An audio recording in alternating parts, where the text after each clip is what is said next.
Thank you, and good afternoon, everyone. We are here today for an important update regarding the upcoming tax sale.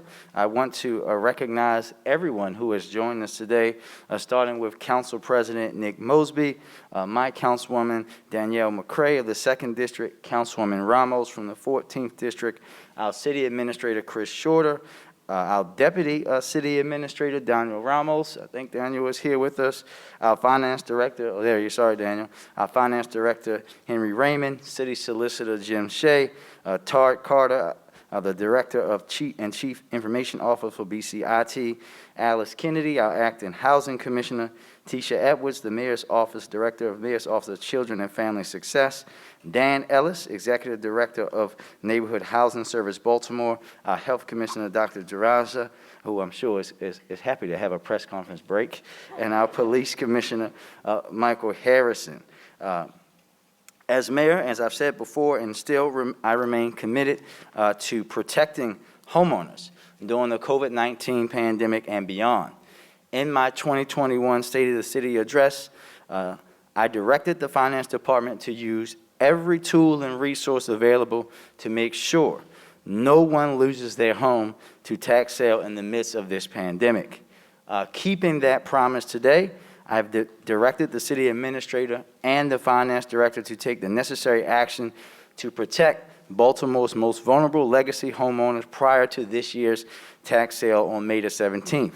First, in the first step, by removing new owner-occupied tax liens from the process. This marks a historic shift in Baltimore's thinking around the tax sale, and is only the first step in my administration's and what we will be taking in regarding the tax sale. Additionally, starting today, the city will closely monitor the 2021 tax sale and take action to support homeowners during and immediately following this year's sale.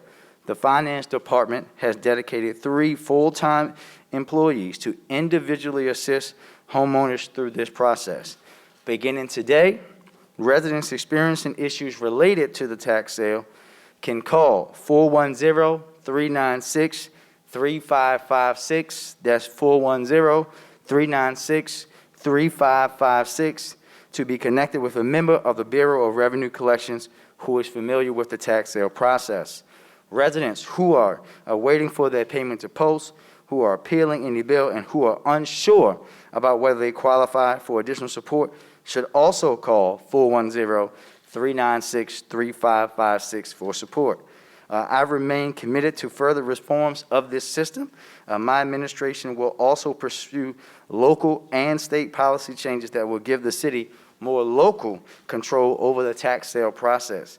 Today's announcement is about being targeted and strategic in our approach to protect our legacy homeowners and center equity. This is also about taking the action we can take now, not simply just kicking the can down the road, while also working to address the underlying issues in this process to keep our most vulnerable residents housed. We know that Councilwoman McCray's legislation, which I was proud to support as Council President, will go into effect on July 1st, 2021, and build additional safeguards into this process. The Councilwoman's bill will withhold owner-occupied liens from the tax sale for older adults, people receiving federal disability benefits, and households with a combined income less than $40,000. Home ownership is one of the most important factors when it comes to building generational wealth for our Black and brown communities and our low-income households in Baltimore City. I want to personally thank the City Administrator, our Deputy City Administrator, Ramos, and Finance Director Raymond for their hard work in making this a reality. I look forward to working with the team behind me, the City Administrator, the City Council, and our state delegation as we continuously strive to build better structures and protect our legacy homeowners. And now I will turn it over first to Mr. President, Council President Mosby. Thank you, Mr. Mayor. First and foremost, I would like to thank the mayor for his leadership on this issue. I would like to thank his team for their pragmatic, strategic approach in getting us where we are today, and that's protecting our most vulnerable residents here in the city of Baltimore. We know that the past year has been a challenging year for our residents. We also know that draconian policies, outdated policies, and sometimes predatory policies such as tax sales disproportionately impact our most vulnerable residents here in the city of Baltimore. That's why this action from the mayor today is so important. It removes that extra anxiety and stress off of folks that are already dealing with so much. Loss of a loved one, challenging between jobs and virtual learning with their young folks, not being able to see family members for months upon months. That's what we're here today about. The last thing I'd like to say regarding our vulnerable residents is, as a middle-class homeowner, or maybe someone who has inherited a property, your biggest investment and access to creating generational wealth is through your property. It's through owning that property. And when policies like this strip that property away, we're not only impacting and displacing that individual, but we're potentially affecting generations to come. And that's what we're here today to stop. Now, this is just a temporary procedure. I know that the mayor has communicated that he's committed to a long-term solution and working on that solution. And as his partner in progress, the council stands ready to support him there. So again, thank you to the mayor for his amazing leadership as well as his team for all the hard work that they've put in today. Thank you. Next up, we will have Councilwoman McCray. I'm going to be brief. I just want to thank the mayor and his team for the forward-thinking leadership with this plan. One thing that I know is that we cannot continue to build our budget on the backs of our most vulnerable residents. I'm also looking forward to working with our finance department and just making sure that the bill that was passed in 2020, a bill that was passed within 2020, is implemented for our low-income residents, for our seniors, for our persons with disabilities within our city, just to make sure that they have an additional vehicle to keep their homes out of tax sale. Thanks so much again to the mayor and his entire team for your work. Thank you. And now we'll hear from Councilwoman Ramos.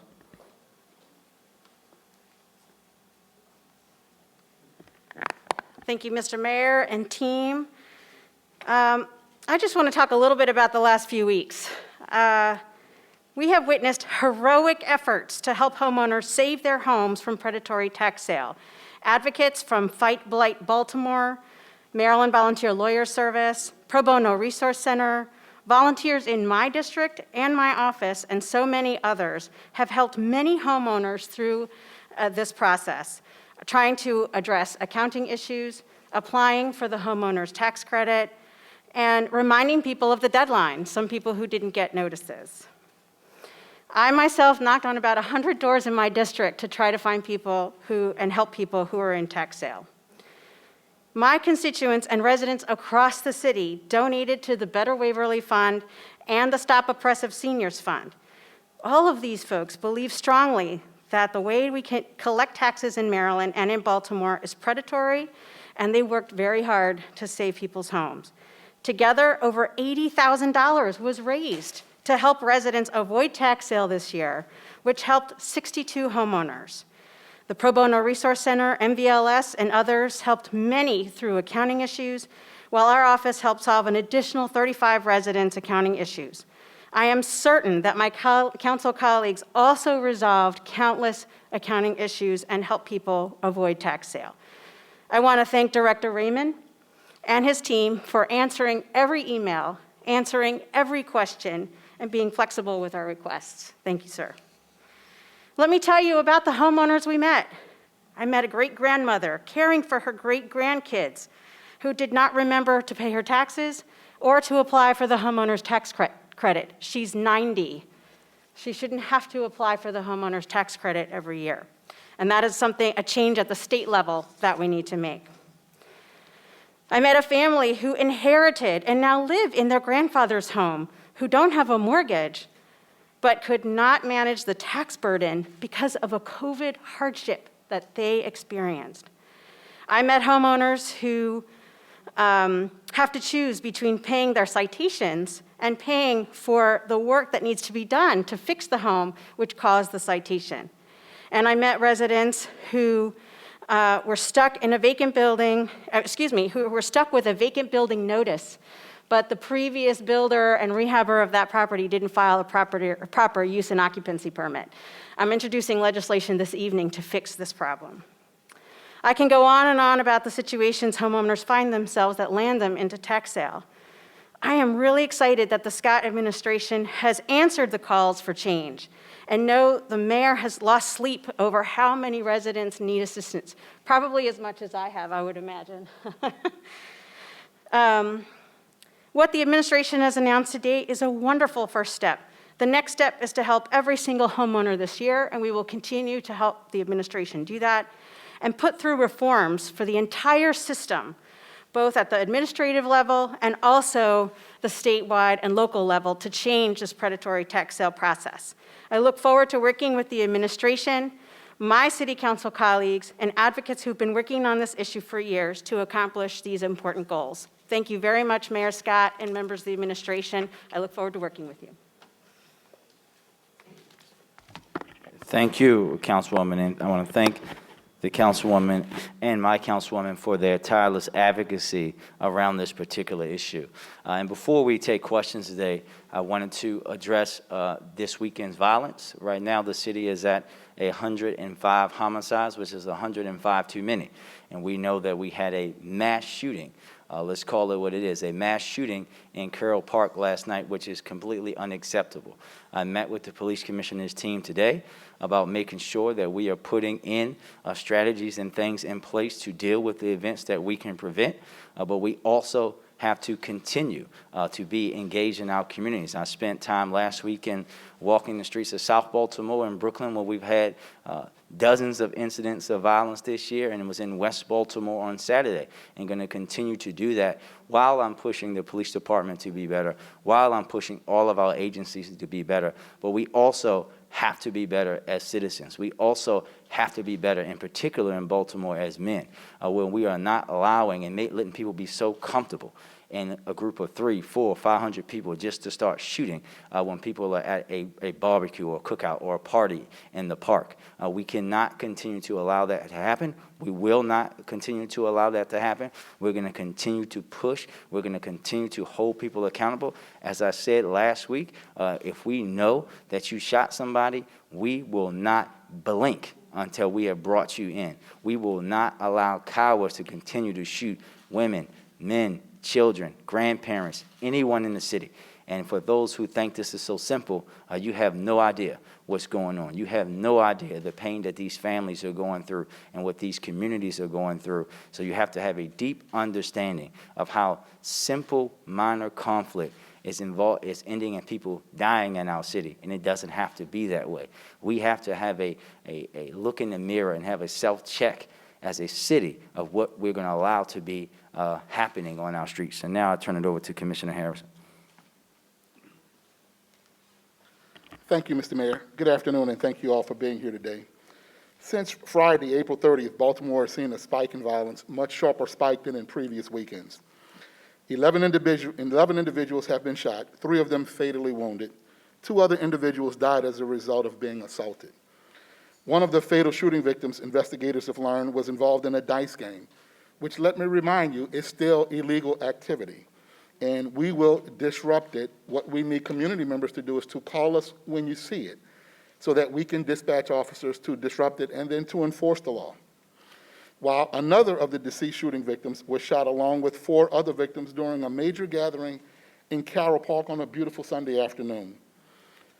A violent few days like we just saw is devastating, and it is heart-wrenching.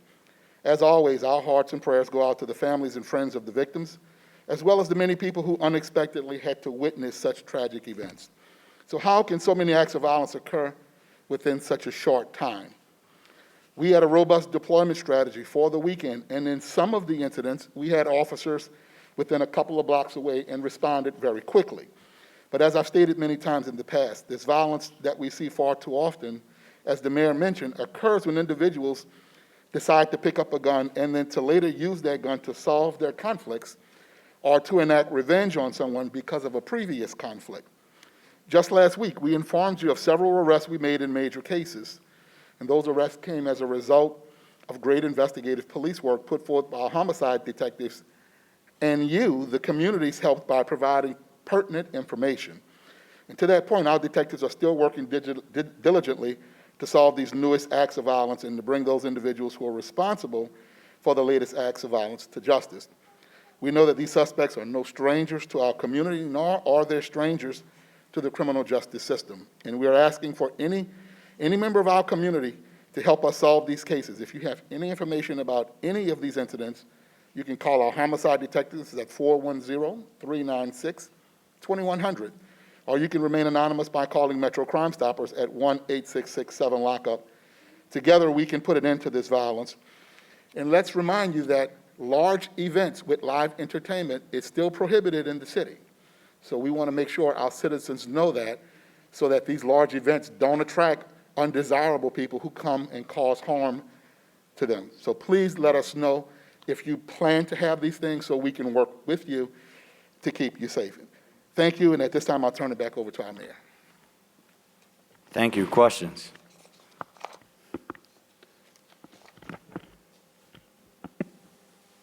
Hi, this is Emily from WIPR. Thanks for getting everyone here today. I have a question about the timeline of this announcement. On April 30th, that was the final deadline for people to make payments to be removed from the tax sale. So I just wonder why we announced the plan today after that deadline passed. Thank you.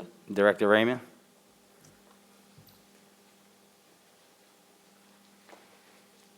Good afternoon. First, I'd like to thank Mayor Scott for his leadership regarding the tax sale process and the changes that are being made as it relates to the May 21 tax sale. The timeline for how this occurred is this is a very complex issue. It affects the revenue of the city, but more importantly, we want to protect the financially fragile citizens of our city. And it took a matter of time in order to develop the strategy, and that's what led to this timeline. Thank you. Thank you. And just another question. I know that there are very many people who live in homes that they don't have the titles to because of issues with cloudy deeds. So they are not technically living in owner-occupied properties, even though they may have lived in that house all their life. So when it comes to making sure that those people are unaffected by tax sale, what is the city's problem with the cloudy deed issue? So, Emily, as you heard today, that this is just the first step, and we don't want anyone to lose their home because of tax sale. Now, what we are going to do is be strategic how we do that. There are going to be things that we can't go into right now to make sure that we're protecting those people, the situations that they're living in, and protecting the end goal of them keeping their home. But I wanted to make sure that you heard that from me direct, and then I'll turn it over to Director Raymond. To follow up on your question, in situations like that, we'll review them on a case-by-case basis. The big picture is we're removing properties from tax sale that are owner-occupied. If they've been in tax sale, this is their first year. Additionally, the second group, owner-occupied properties that have not been in tax sale for the previous 4 years. Once tax sale is completed, we will still examine the results of the tax sale to determine what other steps need to be done immediately. And further, as we move further out, we'll be looking at legislation and other policy changes.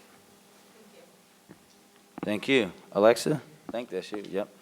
Good afternoon. My question is for the commissioner regarding two of the cases over the weekend.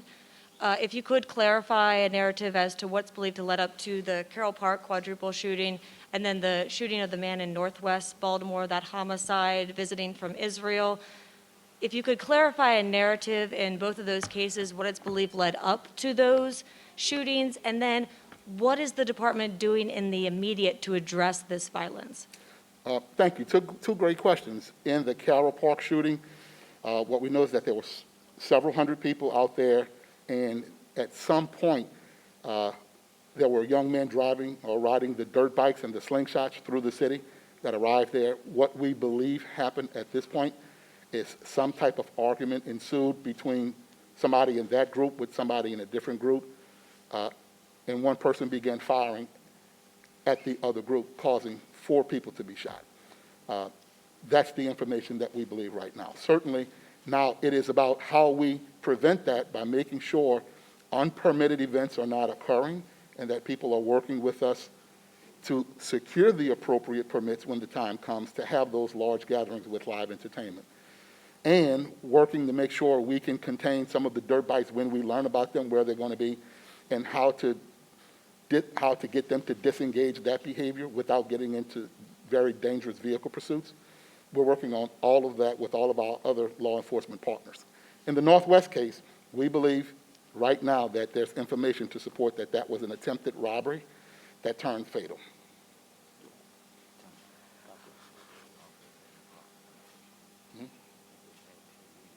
Yeah. So with our deployment strategy, the Southern District knew about the event in Carroll Park, and so there were officers assigned to the outer perimeter. There was officers assigned to go inside, and so with that information, we created a robust strategy, but obviously the event grew to what it was, and the incident happened while not in the presence of the police officers. My next question is for the mayor.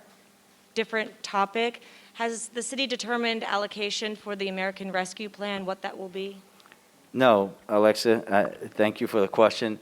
We're going to be releasing that in the coming weeks. As we said before, we know what we have been talking about with our partners in government, and what I've said publicly before, that we're going to make sure that our recovery funds are used to put Baltimoreans back to work, to help our businesses that have been struggling, and also to invest in our people in neighborhoods that have been left behind for far too long.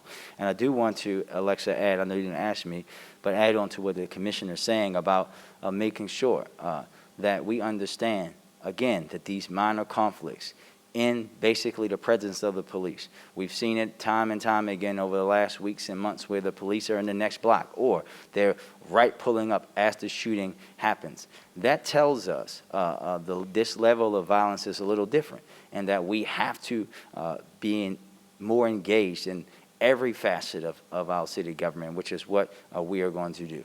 Thank you. Next.